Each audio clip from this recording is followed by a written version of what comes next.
Everybody dreams of eating through Italy, and we've spent months doing exactly that. We've made all the tourist mistakes so you don't have to. From how to find the most authentic, creamiest gelato, to the proper way to eat your bread with your meal, and when not to order a cappuccino, we're breaking down the common tourist mistakes so you can eat like a true Italian.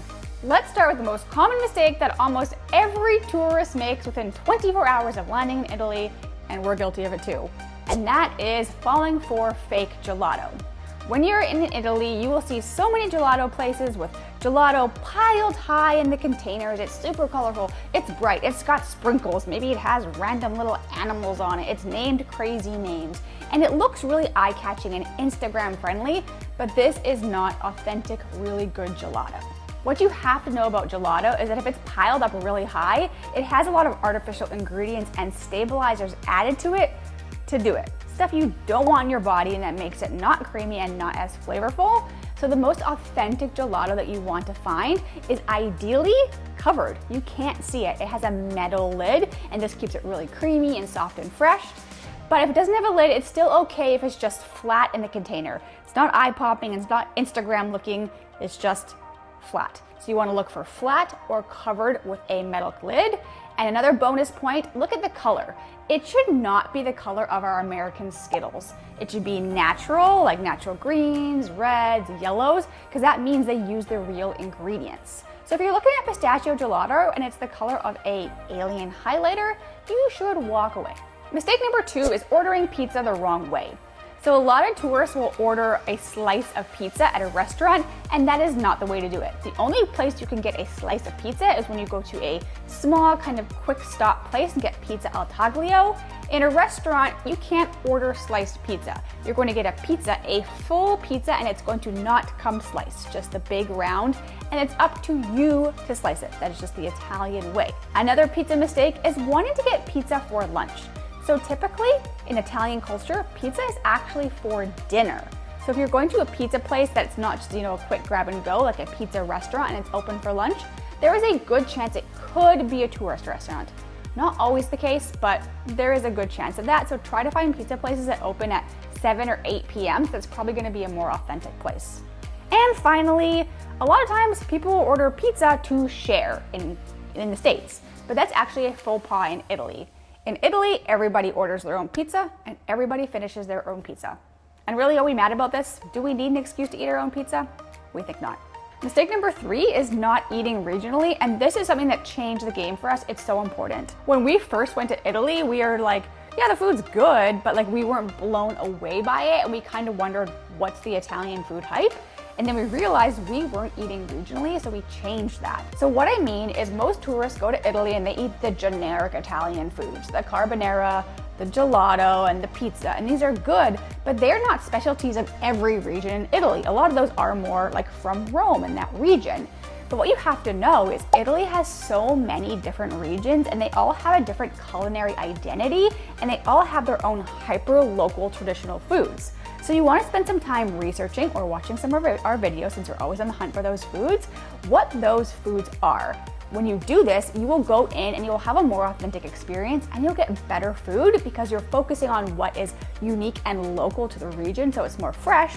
And you're also going to be helping the local economies because you're helping the people who create the food from their region, as opposed to just going to these tourist spots that are trying to attract you with their pizza and their gelato and their pasta carbonara, which might not be part of that region.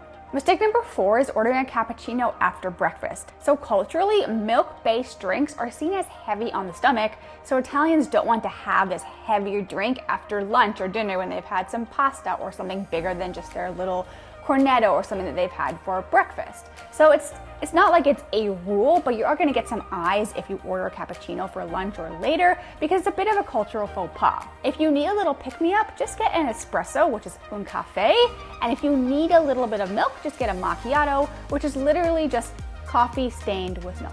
Mistake number 5 is the one Caleb always makes, even though he knows it's a mistake, and that is expecting free bread. American friends, this is not the Olive Garden. And for anyone who doesn't know the Olive Garden, it's an American-Italian pasta place that has endless free bread. When you go to a restaurant in Italy, there is 9 times out of 10 going to be bread on the table, so the mistake you might make is just starting to eat it and thinking it's included. But it's not. Mistake number 6 is not understanding the coperto, which is like a restaurant cover charge. It's anywhere from 1 to 4 euros per person, and it covers the cost of your bread, your table setting, and the roof over your head.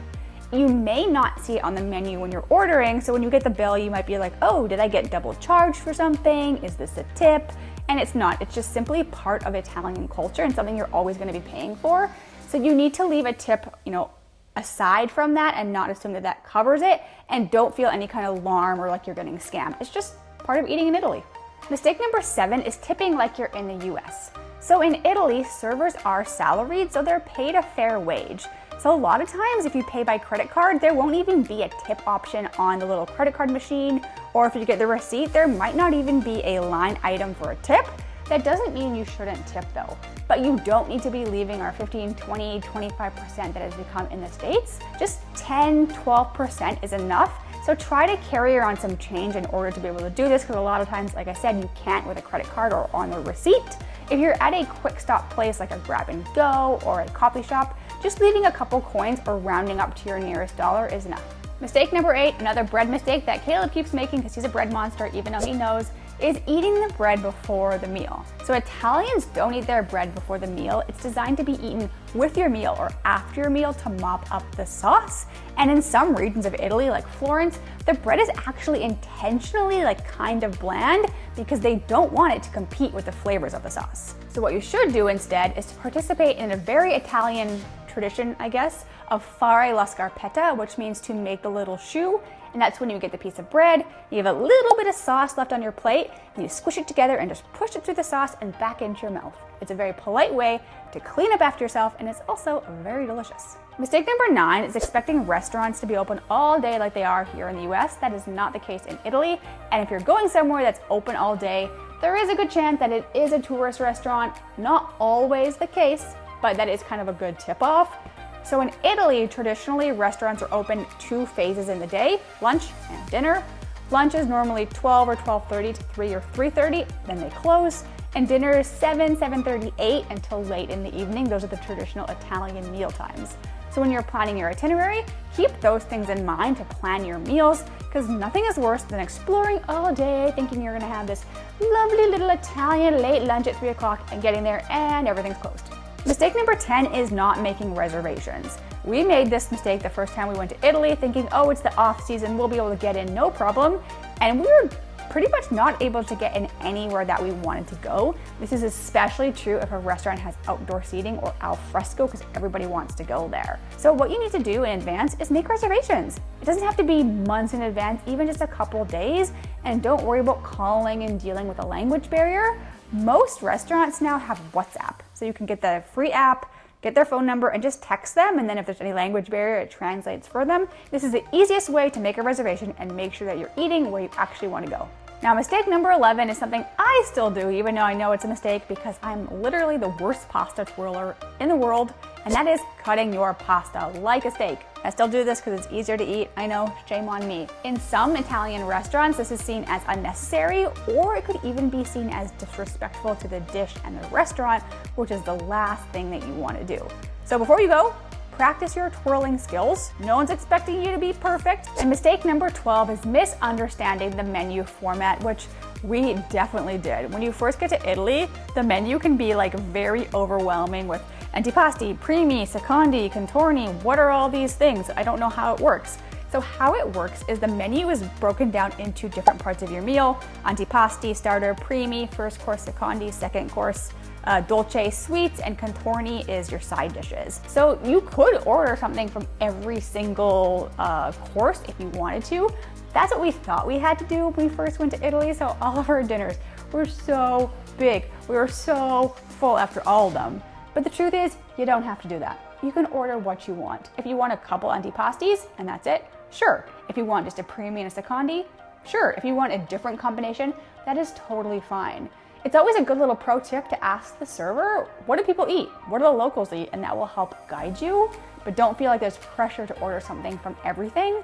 But just know that if you get a secondi, which is kind of like the American main dish that normally comes with a protein, a veggie, and a carb, It's not set up like that at all in Italy.